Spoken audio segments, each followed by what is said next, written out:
Think you know which way it's going to go? You should head on over to Sports Interaction. When the puck drops, Sports Interaction has you covered.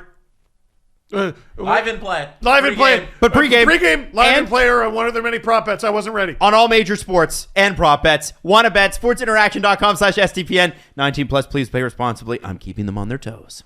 So, moving on here. Vancouver Canucks are focused on trading Bo Horvat. Their latest contract offer was rejected, according to TSN's Pierre LeBrun. He is going to be an unrestricted free agent. He is fourth in the NHL with 20 goals in 28 games. He is playing 20 minutes a night.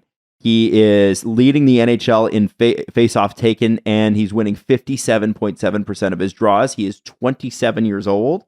And for this year, at least, $5.5 million on the cap. What a valuable centerman. That's got to be the top target going into the trade deadline. Any team that gets him, though, they're going to want to be able to keep him. Not necessarily. Not necessarily. You could have him as a rental, and then it's a bidding war for him in the summer. Mm-hmm. I mean, if you're Bo Horvat, I don't know, wouldn't you want that? You have a really good shot at a cup, and then you get your pick of the litter for where you want to go. Oh, that's a good point. And if you have a good playoff, that your money just goes up. Yeah. You're right. Yeah. So, I saw the Canucks are going to ask for similar to what they asked for JT Miller. I personally think you could offer, or you could ask for more. Yeah. For Bo Horvat. The difference is, I think with Miller, it was like a sign and trade sort of situation. If they do that with Horvat, they could ask for more. I just think that's harder to do. Mm-hmm. A pure rental thing? Oh, yeah. You could ask for almost as much as the Coyotes are asking for Jacob Chicken. Well, that's a joke. I did want to ask you. They could ask for more. Like a team that could definitely use a third line scoring center who can occasionally play the wing. You know one that has a legitimate shot at the Stanley Cup? No. You never heard of? No. And who is apparently looking for scoring help? Isn't he an Ontario boy? I don't know. Former London Knight? Third line? Play with you'd play him. Yeah, no. You'd probably play him on the wing with Tavares, or put Tavares on the wing and put Horvat in the center. Wouldn't that be dangerous? Now we're talking. That's fun. So Jets reportedly, is an interesting target. The deal, we believe the club tendered their leading goal scorer a max term offer that was well shy of $8 million. So they shy. Yeah. So you gave. So they lowballed them. So you give TJ Miller $8 million, and then you. Okay. They're not willing to come up to. Maybe that's negotiation tactics. Like, I don't know, but like I would think they want to get the deal. And like this just screams that nothing that's not nailed down in Vancouver is going to be gone. Except for within a year. Except for Miller, who I called him TJ Miller for some reason, JT Miller, who's stuck there forever and ever because he continues to devalue his own contract with his terrible play on defense. Mm-hmm. So Bo Horvat, does he have? I'm trying to see if he has trade protection. I don't think he does. Even if he does, who cares? You know he's going to go to a playoff team. The answer is playoff team. Right. Listen, spring in North America is nice everywhere. Right? If you're worried about winters, you're going to be fine. Man, this is so unbelievably tradable. You know how much he makes in actual dollars this year? How much? 4.45. Wow. And he's a UFA. Someone, I think, should spend above and beyond to get this guy as a rental. And if you're able to keep him, great. If you're not, go for it, man. Yeah, and to answer your question, zero trade protection. Man. So he can go anywhere. Yeah, no, the Canucks... I mean, listen, if you could do it all over again, you trade JT Miller, you re-sign Bo Horvat. I think that's just what you do. You can't do it You can't do it all over again. Yeah. There could be a situation where they both get dealt somehow, and you're not going to get the return for JT Miller you were going to get last year. And you just chalk it up. Yeah, they could really make off like bandits in a Horvat trade. Who can take... So Horvat's an easy one. There's a lot of teams that could take on that. Yeah. But what I keep asking myself is, with Gary Bettman being not unsure about the cap, who can take... Because I don't even think Miller's contract kicks in until next season. Yep. Correct. So who's going to take 8 more years at $8 million with...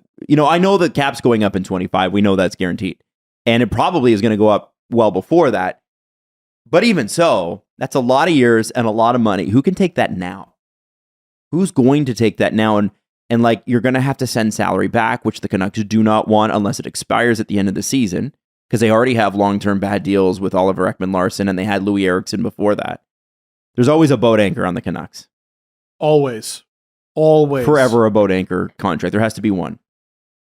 I'm trying to, because I have a team in mind. Because Horvat makes sense for name a team that's going to the playoffs. I bet you know who I swear will get this done. Who do you think gets the Horvat deal done? I was looking at Seattle, and it's wild how much money Seattle has committed to guys. I don't know. Who are you going to say? Boston. Fuck off. The one thing Boston always does, Boston, straight up, always gets it done at the deadline. They always bolster that lineup. It's always useful players. And you know, some of those players are still there, some of them are not, but they always go in and get the guy. Look what they did with they did it with Rick Nash. They did it with Taylor Hall. They did it with the guy before that. Who was the guy? And he's gone now. And he was a big player, Chicago Blackhawk. What? Went to Boston a couple years. Is pre-pandemic. It's eons ago. But you know, they always go out and get the guy. And if you're him, you're probably looking at the last ride with the Bruins, and I get to jump on board. And it's a good destination. Freaking Bergeron take all the pressure off me. Okay. It's a great destination. Here's the problem with it. If you're the Canucks, you need futures. And I think the Bruins are going to be very reluctant to give you that because they're a team desperate enough to sign Mitchell Miller, right? Mm-hmm. Like, that was the whole thing is, I mean, his contract's still in the books. Oh my God. After everything, can you imagine the Canucks get him? That's super Can I dark. give you It's the possible. package that the Canucks are looking for, courtesy of The Athletic? Okay. So according to The Athletic, the club is ideally looking for a package including multiple young players, ideally a centerman and right-handed defenseman in a Horvat trade.